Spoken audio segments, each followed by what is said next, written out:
Cuando lo pensás desde el ángulo de la fe, estás haciendo teología de la ternura. A lo que te lleve esa reflexión, ¿a qué te conduce? Tiene que conducirnos a unos cambios de vida. Por eso una teología distorsionada es tan grave para la ética. Sí, el machismo, la violencia, formas distorsionadas de pensar la fe te llevan a formas distorsionadas de vivir la vida. Por eso es tan importante la teología. Porque ya decíamos, en América Latina tenemos una teología inconsciente, recibida, heredada sin nosotros darnos cuenta, que nos permite pensar sobre Dios, sobre la divinidad, de una forma, sobre lo sagrado, que se aplica en unos comportamientos. Bueno, avancemos. Mira que aquí hay una pregunta teológica. Él les preguntó, ¿y ustedes quién dicen que soy yo? Lo que yo les pregunto ahora genera una respuesta que es teológica. Lo que ellos respondieron era teología. Señor, uno dice, ¿y ustedes quiénes dicen que soy yo? ¿Lo habían leído en algún lugar? La ley no lo decía. Era la construcción. Era la vivencia de ellos con él. Pero después, María Luisa, ellos comienzan a ver que eso que creen, ya los profetas lo habían dicho. Entonces comienzan a traer versículos del Antiguo para sustentar lo que ahora ellos están creyendo. Pero, ¿qué era eso? Un quehacer teológico. Que aquel profeta que escribió eso nunca se le pasó por la cabeza que estaba pensando en eso. Hay cosas que los evangelistas trajeron para interpretar a Jesús que el profeta nunca pensó en eso. Unos sí, otros no, pero estos, haciendo la reflexión, dicen, partieron los vestidos, se los distribuyeron, pero es que Zacarías había dicho, repartirán mis vestidos. Ay, nació en Belén. Pero Isaías había dicho en 6, un niño será nacido y los pastoreará. Sinceramente, Isaías no se le pasó por la cabeza que era el Mesías. Porque esa profecía tuvo un primer cumplimiento en un rey que vino después, pero es lo que se dice el segundo cumplimiento. ¿Pero quién da eso? Pues es que ellos ahora están organizando la nueva fe y no hay catecismo. Jesús no les dejó catecismo. Ellos tuvieron un problema muy grande. Primero, no esperaban la resurrección. Segundo, no sabían que había que organizar una iglesia. No sabían cómo organizarla. Entonces, ¿qué les tocó hacer? ¿Había un manual? ¿Había un reglamento? ¿Había un catecismo? ¿Había un credo? Si el primer credo se hace en el tercer siglo, ¿qué les toca hacer? Teología. ¿Y quién los va a auxiliar? Cuando no hay nada dicho, el Espíritu te auxilia. Entonces, eso de caminar sin saber para dónde voy, eso es caminar en el Espíritu. Eso es lo que el libro de los Hechos va diciendo. ¿Y ahora qué hacemos? Estos comen chicharrón. Son gentiles. Y estos, el chicharrón, lo maldicen. ¿Qué hacemos? Bueno, por un momento, pero ¿recuerdan lo que hacen en Hechos 15? Mientras nos arreglamos, hagamos un acuerdo de reconciliación, no a lo sangre, pero es un acuerdo del momento que hoy los testigos de Jehová piensan que fue. Sí, porque la visión por no inmoralidad sexual, pero no comer carne ofrecida a los salvos. Pero era un asunto en una sociedad que tenía prostitución sagrada. ¿Ves? Pero temporalmente tenían que resolver eso. ¿Pero qué es eso de tener que resolver sin tener el manual? Eso es caminar en el Espíritu. Era más fácil caminar en la ley. Claro. Porque tenías parámetros. Entonces los fariseos dicen, la ley dice, sí, pero ¿por qué comen tus discípulos con las manos sucias? ¿Por qué arrancan espiga el día sábado? Y Jesús dice, vea, le voy a dar una razón sencillita. Viene de mi teología más profunda, porque tienen hambre. Y la ley fue hecha para el ser humano y no el ser humano para la ley. Pero la ley de Jesús resuelve el asunto desde una teología distinta, ¿ves? A partir de la vida, ellos lo resuelven a partir de la ley. Entonces Pablo, ya más conocedor de esas discusiones, después va a decir, es que la ley ayuda, es como el ayo que nos lleva a Cristo, como las caminaderas. Pero cuando ya creces, te vas por el Espíritu. Los Gálatas dicen, sí, vamos por el Espíritu, pero después regresan a la ley. Gálatas insensatos. Entonces Pablo concluye, yo después de mi experiencia, dice Pablo, llego a una conclusión muy lamentable, me duele con mis ancestros judíos, pero es la verdad, la ley mata, el Espíritu vivifica. Pero miren el contexto donde se da eso. Sí, la ley mata. A este país lo tiene matado la ley. Por ley nos seguimos matando, porque la ley dice. Entonces Pablo dice, la ley mata. Y después Pablo la va a poner todavía más grave. Si el judío pensaba que el que desobedecía la ley pecaba, Pablo dice, yo les tengo una joya. Hay ocasiones en las que el que obedece la ley peca. Hay lugares donde hay momentos en los que obedecer la ley es pecado. Hubieran matado al adúltero. Obedecer la ley, lo que decía, era pecado. Pero eso ya es un desarrollo mucho mayor que la iglesia del primer siglo lo va haciendo a partir de ¿qué? De experiencias que nunca antes habían tenido. Que un muerto resucite cuando ellos no lo esperaban. No es que ellos esperaban que él resucitara, no. Los caminantes de Emaús, ¿dices que usted no ha escuchado lo que pasó? Pues aquí estamos aburridos. Y él va caminando, pero caminando se encuentra con el resucitado, que es también una metáfora linda de que es caminando como uno se lo encuentra. Sí, uno se lo encuentra es caminando.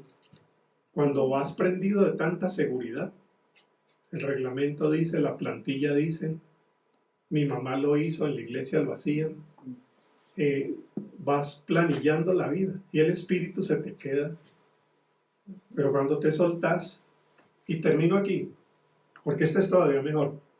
Bonhoeffer, ¿saben? ¿Han oído algo de Bonhoeffer? Dietrich Bonhoeffer. Bonhoeffer fue un líder cristiano luterano alemán en la época de Hitler. Léanse o véanse la película Agente de Gracia, toda la vida de Dietrich Bonhoeffer. Miren lo que pasó con él. Bonhoeffer se da cuenta que la iglesia luterana está aplaudiendo a Hitler. Muchos dicen que Hitler era Lutero resucitado y comienzan a poner la esvástica en los templos. Bonhoeffer es un teólogo, piensa la fe. Nosotros también, pero para su lado. Bueno, este la pensaba de otra manera y se reúne con un grupo de cristianos que ese asunto no les suena cristiano y forman la Iglesia Confesante Alemana. La Iglesia Confesante es una minoría que dice con Hitler no. Hitler está matando gente. Bonhoeffer es pastor. ¿Qué hace frente a una situación de esas? Y él se compromete con algo que hoy todavía los biógrafos se siguen preguntando si fue cierto o no. Es que se comprometió en un complot para matar a Hitler. Eso no es seguro. Personalmente creo que sí, que fue agente en el exterior. No era el que ponía las bombas, pero sí tenía contactos diplomáticos que podían. Porque una vez le dijeron a él qué hay que hacer como pastor y él dijo, mire, como pastor yo puedo. Si yo veo un borracho loco que coge un carro y está matando gente, matando gente, matando gente, ¿qué hago yo como pastor? ¿Recoger los muertos y rezar por los familiares? Para el borracho. ¿O voy y mato al loco? Pero note, no hay un código. Ese es el camino del Espíritu. Entonces le dicen, ¿pero cómo va a hacer eso? Entonces lanza esta joya. ¿Pero por qué vas a hacer eso si Romanos 13 dice, sométase toda persona a la autoridad? Bueno, una cosa es decir eso con Mujica y otra con Maduro. ¿Cierto? El texto te cambia.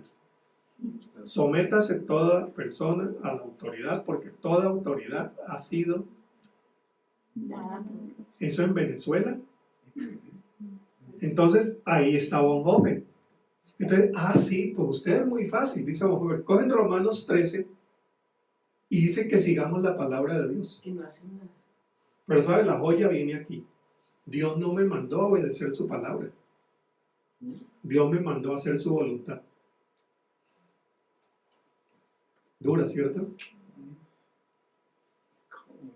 Dura. Y hay una diferencia, porque si dice, al niño golpéalo, obedezco la palabra o sigo la voluntad. Si tu hijo es contumaz y rebelde, sácalo y apedréalo. Obedezco la palabra. Hay cosas donde obedecer la palabra coincide con la voluntad de Dios. Amad a vuestros enemigos. Pero mire, la cosa no es fácil. ¿Qué es lo que estamos pensando cuando pensamos en esto? Estamos pensando teológicamente. ¿Ves? ¿Qué lo haría Jesús? Entonces, tus referentes para hacer teología, Jesús me ayuda a interpretar toda la Biblia. ¿Qué haría Jesús? ¿Qué haría yo con Hitler? Yo no me voy a un complot. Yo soy pacifista. Por principio, bautista y anabautista, soy pacifista. ¿De dónde sacó eso? De Jesús, pero es que cada uno va organizando sus formas de pensar la fe que los lleva a una actuación ética. Bonhoeffer escribe un libro que se llama Ética, imagínense, y que me lleva a celebrar la fe de una forma en la que expreso aquello que yo creo y aquello que estoy viviendo.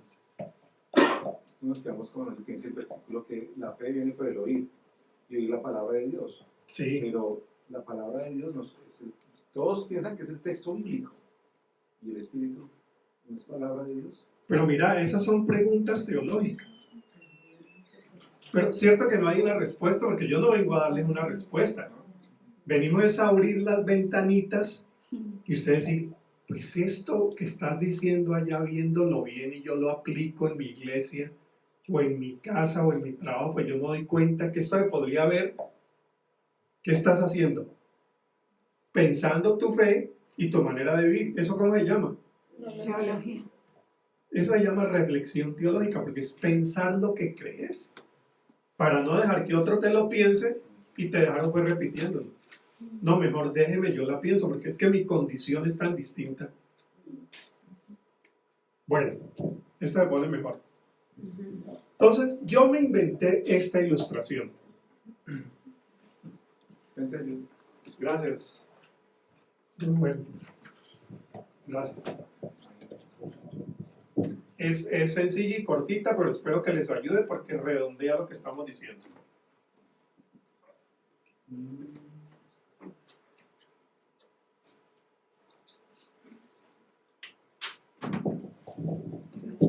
Gracias. Miren, es sencilla. Vamos al tema de ahora, ternura. Ya, pero ya nos ubicamos con los otros, ¿no?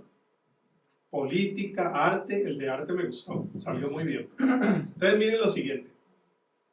Cuando uno va a pensar un área de la vida, arte, ternura, nos quedamos con ternura. yo tengo que también pensarlo desde diferentes disciplinas. ¿Les parece bien? Entonces vamos a ver ternura, qué disciplinas nos pudieran ayudar a pensar desde la fe la ternura. Díganme disciplinas. Cada disciplina va a ser una cartita de la baraja. Una disciplina a la cual yo puedo acudir, bibliografía que me ayude a entender este tema de ternura. Urbanidad, historia. La historia. Vamos a ver, ¿la historia nos ayudaría? La cívica. Vámonos con la historia. Esa. Las otras nos pueden servir, pero la más fácil, la historia. La historia te dice que en este continente nos cuesta ser tiernos, porque este continente fue hecho a partir de la violencia. Abrimos continente a partir de una conquista que combinó la espada con la Biblia, una conquista que destruyó gente, que destruyó historias, que marginó a los poquitos que quedaron, a los ancestros, todavía los marginamos, y que lógicamente hay comunidades con mucho resentimiento a los cuales la ternura les cuesta. Entonces nosotros hicimos ese trabajo con Ana, viendo dónde están las raíces de esas formas violentas de nosotros ser. La historia me ayuda. Entonces, la historia me ayuda a entender que hay otras sociedades o hubo otros momentos de la historia en los que el ser humano actuó distinto. La historia me pone una. Vamos con una. Otra. Antropología. Antropología. Buenísima. Porque ahí estoy pensando el ser humano. Entonces hay unos antropólogos que dicen, no, esencialmente es violento. Esencialmente es violento, y lo que hay que hacer no es suprimir violencia. Lo que hay que hacer es evacuarla. Por lo tanto, las sociedades deberían evacuar violencias de formas que no sean destructivas. René Girard dice, incluso las celebraciones culturales donde se mata un animal evacúan tensión, evacúan pulsión, y hay toda una investigación antropológica que pudiera ser una evacuación de esas pulsiones violentas, porque no, hay otros que dicen, no, el ser humano no es antropológicamente violento. El ser humano antropológicamente es tierno, pero la sociedad, bueno, esta es una cartita que nos ayuda, ¿sí? Ya llevamos 2. Sociología. Entonces empezás a ver las construcciones de los estados-nación, cómo nuestros comportamientos sociales te explican, cómo nuestras formas de negociar, el efecto que deja una sociedad que nace con guerrillas, crece con narcotráfico y se desarrolla con violencias múltiples. Entonces, que en sociedades altamente conflictivas, la sociología me va dando, ¿no? Me va dando, ahí llevo 3. La pedagogía. Hay toda una línea de pedagogía de la ternura. Empezó antes que la teología de la ternura. Alejandro Kusianovic es el papá de eso, pedagogía de la ternura. Escribe un capítulo en el libro nuestro.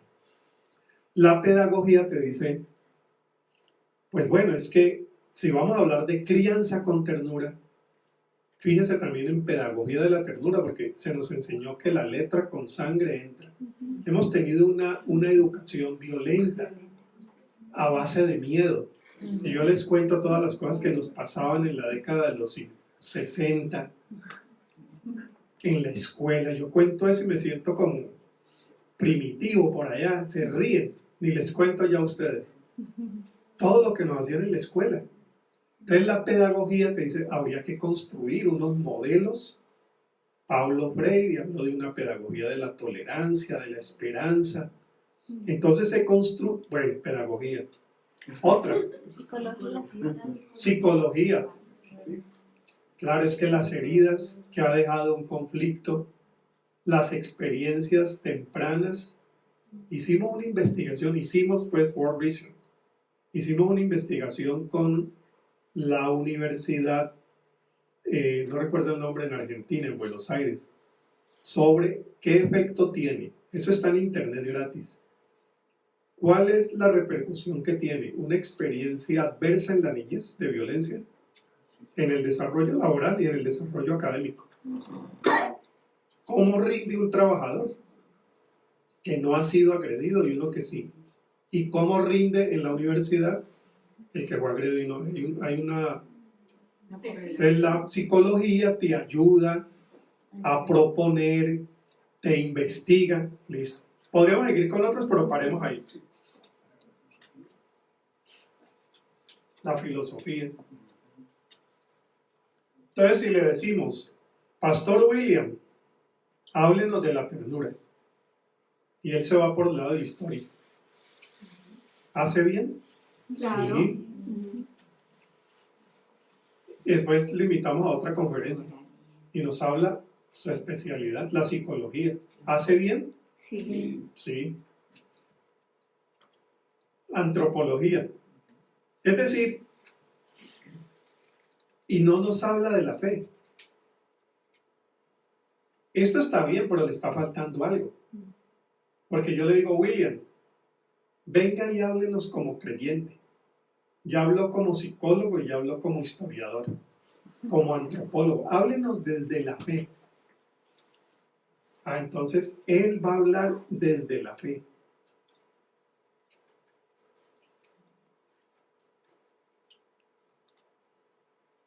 Eso que él diga desde la fe,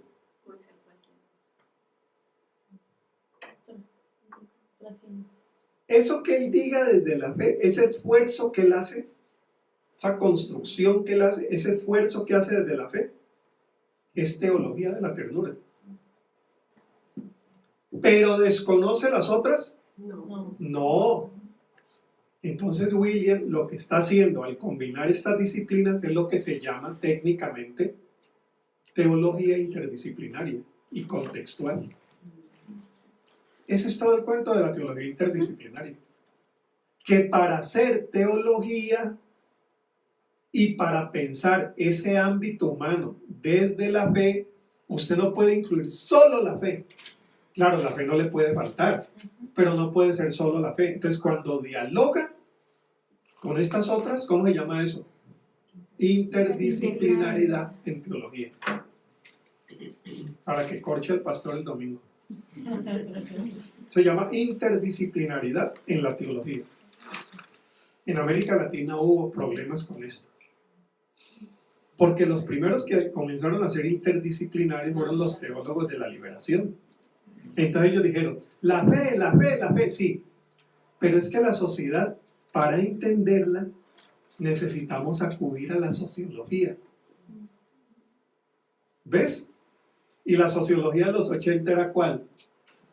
La marxista. Marxista-leninista. Entonces el Papa dice, eso es marxismo.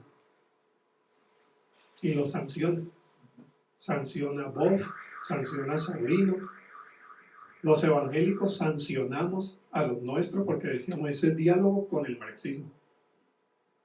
Y los pobres se defendían y no los oían. Hoy sí, pero decir, lo que estábamos haciendo era, porque ¿qué nos habían enseñado en el seminario? A dialogar, pero ¿con cuál disciplina? La filosofía. Por eso en los seminarios pasabas 4 años en filosofía y 4 en teología.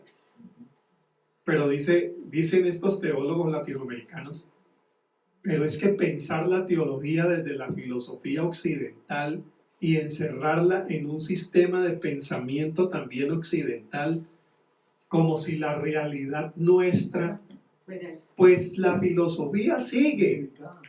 E incluyeron a Levinas, tuvieron todos esos aportes de los filósofos, claro, pero la sociología, nos da pena con el Papa, pero bueno, pero había problemas porque se quería era la fe armada de la filosofía, y eso nos vino desde el siglo III y IV, ¿Cuándo comenzaron a hacer esas combinaciones? Agustín de Hipona era neoplatónico, seguidor de Plotino.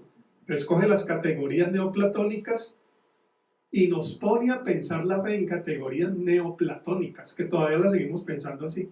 Alma, cuerpo, espíritu. El alma vale más que el cuerpo. Entonces se van los monjes a darse duro al cuerpo para que el espíritu sea liberado. Bueno, pero mire que son categorías que vienen de la filosofía. Y estos dicen, alma, cuerpo, sí, pero pobres, opresores, violencia, explotación. La pusieron por otro lado. Nosotros decimos, sí, sociología, filosofía, antropología, listo. Entonces, la teología dialoga con, si hiciéramos el ejercicio otra vez con el arte, traeríamos otras disciplinas para entender mejor y llegar a la conclusión que Rubén llegó. No hay arte cristiano. Piénsenlo. Pero para llegar ahí tenés que haber hecho una consideración de ciertos asuntos que hasta ahora nosotros no hemos considerado. Bueno, termino aquí. Pero como yo soy teólogo, vamos a darle un privilegio a la teología. La teología es el as. En el juego del uno sería este, ¿no? Pero por más que sea un as, nadie juega con un as.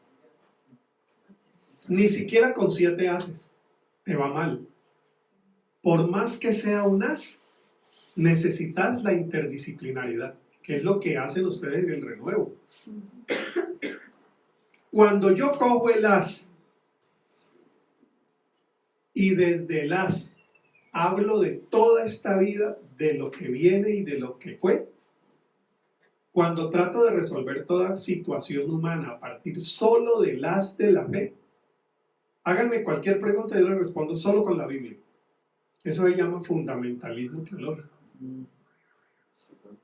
Fundamentalismo bíblico. Resuélvame problemas de... Hoy hay problemas muy fregados. Aborto, diversidad sexual, género, educación sexual, en bioética, eutanasia. Entonces la gente comienza a resolver todo eso con versículos bíblicos. Se puede, pero el riesgo es muy grande. Porque podés correr también el riesgo de caer en fundamentalismo bíblico. Cuando no tenés en cuenta las otras disciplinas humanas que te ayudan a entender cosas que a la Biblia no le preocuparon, porque no era un libro de ciencia sociológica. ¿Qué es la Biblia? Un libro de fe narrado, ¿cierto? No está sistematizado, está narrado, que expresa en símbolos y metáforas cosas que el ser humano no puede lograr a partir de la matemática y la ciencia. ¿Cómo voy yo a traer ese libro y lo voy a poner a ser juez de sociología, antropología, comportamiento sexual? Todo lo resolves con este as. Y ese ha sido un problema del fundamentalismo nuestro. ¿Ves? Por eso la teología te ayuda. Dice, no, pero ¿verdad? ¿Yo cómo voy a resolver eso si yo estoy oyendo y yo estoy... A ver, preguntas. No, sobre todo lo que tú decías con respecto a la Biblia es, y cuando, peor todavía cuando se hace una mala exégesis. Peor todavía. Y ahí se distorsiona absolutamente todo. Pero Diana, lo que pasa es que la gente no hace hermenéutica forzada porque le gusta, sino porque le toca. Si yo te digo, resuélvame, por ejemplo, los casos que se presentaron en Vietnam. Una señora casada con su señor. El señor es militar. Se va a la guerra y lo mata. La señora llora. Los pastores la consuelan. La señora, recuperada después de 2 años, se vuelve a casar. ¿Bíblico o no es bíblico? Sí. A los 2 años de casada aparece el primer esposo. No había muerto. Allá hay un asunto ya de ética. Resuélvame ese problema con la Biblia.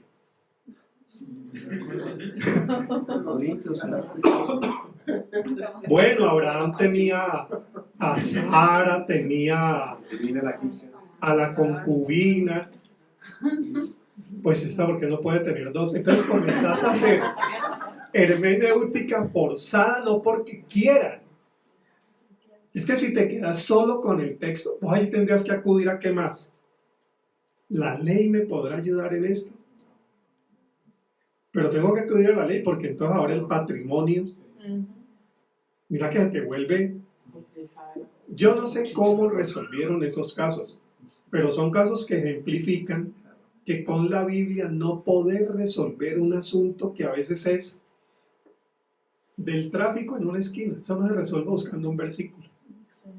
La iglesia nuestra está aquí. En esa esquina vemos que en promedio hay 3 choques al mes. En los últimos 6 meses ha habido 2 muertos. ¿Qué tenemos que hacer como iglesia? Unirnos a los otros entes vivos de la comunidad para que presionemos a la alcaldía. Y bueno, entonces llegamos a la alcaldía. ¿Cuál es el problema? Es que allí se chocan. Esta es la estadística. Hay muertos. ¿Qué hacemos? Entonces se para el pastor. La palabra de Dios dice. ¿Qué dice? Seamos justos. No, correcto. Dios, eso no es de orden. Hagamos las cosas con orden. Con orden y disciplina. ¿Podrías dejar la Biblia aparte y sencillamente decir qué te llevó allí? Tu fe. Porque a Dios le interesa la vida humana. Pero resolvamos este asunto sin la Biblia. ¿Qué hacemos? ¿Un semáforo? ¿Quién lo paga? Pero mira que son asuntos muy prácticos en los cuales la fe, ¿qué fue? Tu inspiración. Entonces tu fe llega a ser inspiración. ¿Qué te inspira para hacer lo que estás haciendo? ¿Cómo lo vas a hacer? A veces es camino del Espíritu. Otra, la Biblia sí te orienta. Claro. No sé qué porcentaje, pero un gran porcentaje donde puedes abrir el texto y te dice lo que hay que hacer. Proverbios para resolver deudas, fantástico. No se meta en deudas, mire. Problemas de urbanidad, cuando te inviten a comer, no empiece a comer como si tuviera hambre, así tenga hambre, disimule. Es mejor que diga, ponga tu cuchillo, mañana le dan empanadas, pero no le ponga a decir que tiene empanadas. Y leche. Pero ve el asunto de la teología y el espíritu. Entonces es lo que llaman pues, la histórica tensión entre palabra y espíritu. Palabra y espíritu. Ley y espíritu. Bueno, pero la teología nos ayuda muchísimo. Quería comentar una cosita, y es la necesidad de pensar nuestra fe, porque unos problemas que tenemos en Colombia es que la fe no se piensa, la fe no se reflexiona, entonces tampoco hay reflexión teológica, o otros reflexionan por ti. Sí, te la haces. Todos tenemos teología. Y toda la reflexión es norteamericana. Sí. No tenemos reflexión latinoamericana, muy poco. Ahora, ¿qué pasa? Que cuando entramos en temas un poco más complejos, es cuando el SIDA toca la puerta de una comunidad y el que lo tiene es el director de la adoración y de la alabanza. O que el hijo del pastor le dijo que era transgénero, o es transvesti, o es gay, o es lesbiana, la que dirigía la adoración, ¿sí? O la líder de niños. Como no hay una reflexión, entonces, ¿qué se trata? De un fundamentalismo. Termina siendo asfixiante. La vida termina siendo muy asfixiante. Ni siquiera en la pastoral incluimos la reflexión. Sí. Porque no hay una reflexión. Y eso ha llevado a que la iglesia asuma unas posturas. Ahora, William, lo que estás diciendo es, si esas formas equivocadas de hacer teología afectaran solo la declaración de fe, no habría problema. Pero es que te destruyen vidas, te hace la vida más infeliz, te hace la vida más difícil. Para luchar con la vida, Dios se te vuelve un problema. Estábamos dando una conferencia en Perú con Alicia Casas, que es una psiquiatra, y ella dijo algo que no olvide, porque ella decía, en asuntos de duelo, hemos comprobado que muchos niños evangélicos, cuando se muere su papá o su mamá, tienen un doble problema. Los no cristianos tienen solo uno. Es que se murió el papá. Lloran el papá. Pero los evangélicos no saben por qué Dios se llevó al papá. Entonces la fe se le vuelve un problema. Y dice, como psiquiatra, a veces yo no tengo ya más que hacer con el duelo. Pero tengo mucho que trabajar, es con la fe. Porque le dijeron que si uno se porta bien, Dios lo premia. Y Dios nos cuida. Mira, la teología, esto de la espiritualidad de la niñez, ¿cómo transmitir fe? Y no sé por qué nosotros, no sé, eso habría que hacerle algún estudio, porque muchas de nuestras oraciones piden casi siempre por nosotros y piden mucho por protección. Y un católico me observó eso. Dice, yo noto que los evangélicos oran mucho por ellos mismos. Y dice, y en tu caso, bueno, yo fui católico hasta los 18, pero no recordaba eso. Me decía, es que en el caso nuestro nos da pena pedirle cosas a Dios. Uno hace unas oraciones que ya están escritas porque Dios sabe qué me está pasando. Bueno, tampoco es que sea lo mejor, pero hablo de esas formas como uno desarrolla la psicología espiritual del niñito.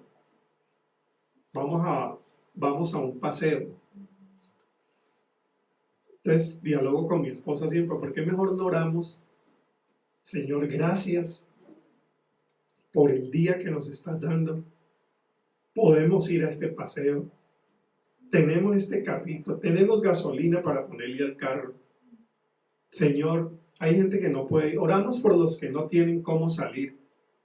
Bueno, pero casi siempre, Señor, protégenos.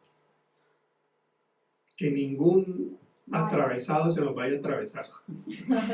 Señor, ya ahí estás desarrollando una psicología de cierto temor.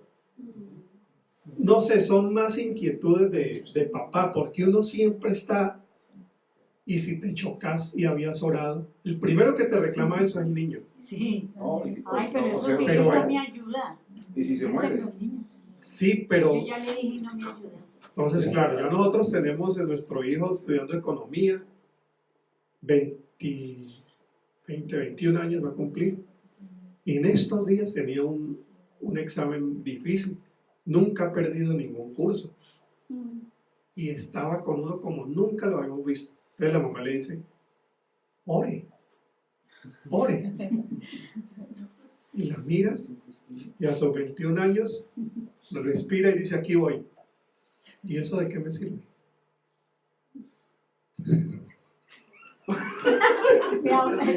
Le podría decir la mamá, la oración del justo puede mucho.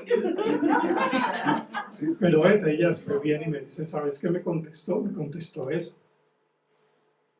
Bueno, es hijo de pastor, nacido en una iglesia bautista, hijo de teólogo.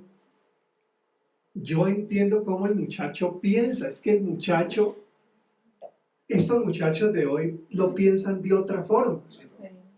Habría que enseñar la fe, pues para eso está lo de espiritualidad de la niñez, de una manera que ya no debe ser la de antes. La de antes es historia.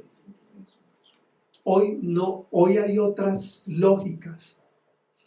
Dicen los investigadores que el ser humano está cambiando antropológicamente por el uso de la tecnología, que no son formas distintas de hacer las cosas, sino de ser distintos. Habría que ver eso. La creencia que siempre tuvimos nosotros sobre los 5 principios del Evangelio, hoy piénselo antes de decirlo, porque te van a hacer preguntas que nosotros no hacíamos. Dios es amor, el ser humano es un vil pecador. Dios tenía a su hijo, lo mandó para que pagáramos una deuda que nosotros no teníamos cómo pagar. Lo que te toca es agarrarte de ese pago para que tengas salvación y vida eterna. Y nosotros felices, eso me salvó a los 18 años. Eso me salvó a los 18 años. Cuénteselo a un muchacho hoy. Y un papá bueno mandó a su hijo No, pero espere que es que Pablo dice, a ver, yo veo dónde dice, pero es que Pablo ahí dice, hoy las discusiones con la salvación son otras. Y hay una corriente teológica que está diciendo, a ver, ¿de dónde aprendimos lo de la deuda impagable? Pues eso fue una reflexión como la que acabamos de hacer con el arte. Claro, mucho más, mejor pagada, digamos, que hizo Anselmo de Canterbury. Anselmo es el que organiza en categorías forenses. Entonces dialoga con la filosofía, pero dialoga con el derecho. Claro, en la categoría forense hay un juez, hay una deuda, hay un testigo, hay un culpable, hay una redención de la deuda en categorías forenses. A lo mejor a Anselmo eso le resultaba muy útil en su sociedad. ¿Ves? ¿Dónde están esas 5 categorías en Jesús? Bueno, pero tienes también el hombre que tiene esa deuda también impagable y es perdonado, ¿no? Ahí Jesús está usando una parábola, Exacto. mas no para explicar la salvación que Él vino a traer. Sí, perdón. Miren, yo no les vine a traer tampoco soluciones, no, yo estoy planteando cómo esta generación nos pone frente a una reflexión teológica. Por eso la teología es tan importante hoy, porque no podés quedarte insistiendo lo que creíste en la Biblia tampoco es allí donde pone el énfasis. Entonces vuelve otra vez Jesús y nos dice, a ver, ¿cómo la hizo Jesús? No, pero Pablo sí la dijo. Bueno, sí, porque Pablo comenzó a dialogar con un mundo en el que Jesús no había dialogado. Entonces él organiza aquí ya con una estructura de iglesia diferente que Jesús no tuvo que lidiar y comienza a hacer unas reflexiones en Romanos. Pero un biblista me decía en estos días, Harold, sí, y Pablo, mira lo siguiente, comienzan a organizar la teología de unas formas que después se tienen que escribir los evangelios. Los evangelios se escriben después de las cartas. ¿Y sabe qué me dijo el biblista? Plutarco Bonilla. Dirigió la traducción de varias Biblias. Me decía, Harold, yo creo que los evangelios se hicieron para corregir en parte a Pablo. Es decir, como para decir, oiga, un momento, esto está bien, nos va a servir, pero recordemos de a dónde nacimos. Y nosotros venimos desde Jesús y se escriben los 4 evangelios. Pero tampoco me crean eso. Yo les estoy diciendo algo que me parece que tiene como mucha razón de ser. Porque los 4 evangelios, ¿qué es lo que hacen? Volvamos a la esencia. Y en la esencia es Jesús discutiendo con estos, abrazando a los otros, muriendo, entregando su vida. Pero la construcción teológica de las categorías que estamos hablando no están. ¿Para qué estamos diciendo esto? Porque la reflexión teológica tiene que partir de Jesús y tiene que llegar a lo que se está planteando hoy. ¿Y quiénes lo están planteando hoy? Los muchachos. Esta nueva generación, y voy a ser aquí contundente, si no hacemos teología con urgencia, esta nueva generación la perdemos evangelizadoramente hablando. Ya en Estados Unidos están las estadísticas de cuántas personas jóvenes están dejando de ir a la iglesia. Hay un libro por ahí que tiene esa estadística que se llama Me Perdieron. Me perdieron. Y ha hecho toda la estadística porque la iglesia sigue hablando en categorías del siglo XX, que nosotros no tenemos ningún problema con eso, pero los muchachos sí. Entonces uno dice, a ver, pero entonces la Biblia, y resulta que la Biblia es para este momento mejor que para lo que lo fue en la generación nuestra. La generación nuestra era más literal. Esta generación es más simbólica. Y la Biblia es más simbólica que literal. Pues bienvenida a la nueva generación, pero tenemos que estar preparados para interpretar la Biblia como lenguaje simbólico. Y esta generación está muy expuesta al símbolo. Las sagas, las novelas, Narnia. Hay mucha simbología, y la Biblia es simbólica. Es lenguaje simbólico, metafórico y referencial. No es un lenguaje de ciencia literal. Por eso el diálogo te ayuda a entender la Biblia. Por ahí hay un famoso biblista, Mesters, que decía, la Biblia es las notas a pie de página del libro de la vida. Te va refiriendo cosas que pasaban en la vida, pero lo esencial que es, esto que se mueve aquí, que es camino del Espíritu también. Abraham sale sin saber a dónde iba. Va conducido por el Espíritu y va haciendo historia, y esa historia narrada se vuelve palabra de Dios. Pero hay poco de doctrina, ¿no? Hay poco de doctrina, hay mucho de vida y narración. Bueno, entonces la teología en ese caso sería una carta efectiva, pero no la única carta, porque ya dijimos, habría un riesgo en convertirla en una sola. Este Carlos Nova es profesor de la Javeriana. Ahí le voy a dejar unas notitas que ayudan. En resumen, ¿quién nos lee este primero? La teología de la ternura es un esfuerzo teórico y práctico que hacemos en comunidad, en la comunidad cristiana, para tratar de comprender la ternura desde la perspectiva de nuestra fe. La teología nos ayuda a articular nuestra comprensión de la ternura. ¿Cierto? Ya lo dijimos. Para destacar, esfuerzo teórico práctico, para destacar comunidad. Porque cuando pregunté el arte, mire las respuestas que hubo, pero era la comunidad respondiendo. Porque si decimos Santos es el teólogo, que él responda, de pronto nos va mal. William, ahora que salió, aprovechemos. William, que es el pastor, que él nos haga un texto sobre eso y ya. Ahí volvió. Pero dice la historia de la teología, sobre todo la teología evangélica, que la reflexión se hace en comunidad, es más rica. En la historia católica se dice mejor que la hagan los teólogos.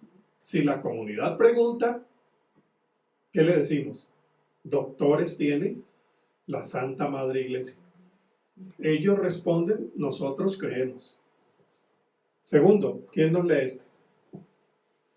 En ese ejercicio tenemos en cuenta lo que dice la Biblia, lo que enseña la historia y lo que explican otras disciplinas acerca de la crianza, la niñez, la ternura. La teología es una disciplina que valora la interdisciplinariedad y tiene carácter dialógico. Dialógico, sí. Ahí para resaltar la Biblia. Entonces, si yo voy a hacer teología de la ternura o teología del arte, me remito a la Biblia, porque es el texto fuente. Pero lo leo interpretado a la luz de todo esto que dijimos, porque literalmente es ofender la Biblia. Cuando yo repito la Biblia de manera literal, ofendo la Biblia. Esos textos que dijimos, sácalo y apedréalo, ofende al Dios de la Biblia. Por eso hay que entender cómo se puso ese texto allí. En la Biblia Dios habla, y en la Biblia hacen hablar a Dios. No siempre cuando Dios habla, está hablando Él. Lo ponían a hablar, porque era un lenguaje mediado por los que estaban viviendo la historia. ¿Ves? Son cosas que hay que, porque nos ayuda a ampliar la visión de la Biblia. Y uno dice, esto es extraordinario. Claro, cuando dice, ahora vamos todos contra el ejército enemigo, y Dios va delante de nosotros para coger a los niños de ellos y estrellarlos contra la peña. O armas una teología literal sobre eso, y que Dios te ayude. O partiendo de Jesús, lees esos textos a la luz del Evangelio, para respetar lo que también ellos en ese momento dijeron. Porque puestos en ese contexto, ¿ves? Pero si yo de ese contexto traigo a este contexto y no hago esa mediación histórica, y respeto el contexto, y respeto el texto, y me irrespeto yo. Fundamentalismo tiene ese problema. Tercero, ¿quién nos lee este? El punto de partida es la realidad o contexto concreto de los niños y las niñas. El punto de llegada es un mejor compromiso con ellos y ellas y una mayor apertura a lo que ellos o ellas tienen para entregarnos. La teología se hace con espíritu misionero y discipular. Es un instrumento de discernimiento discipular y pastoral. Bueno, siempre ayuda esto. Nos enseña la teología latinoamericana que cuando uno va a hacer teología, podés partir de la Biblia, está bien, pero podrías partir de la realidad. Las dos valen. Pero la innovación que hicieron era que partiéramos de la realidad, porque la Biblia responde siempre a la realidad. Entonces, teología de la ternura, ¿de qué partimos? Como ejemplo, la niñez, pero no tiene solo aplicación para la niñez. Violencia.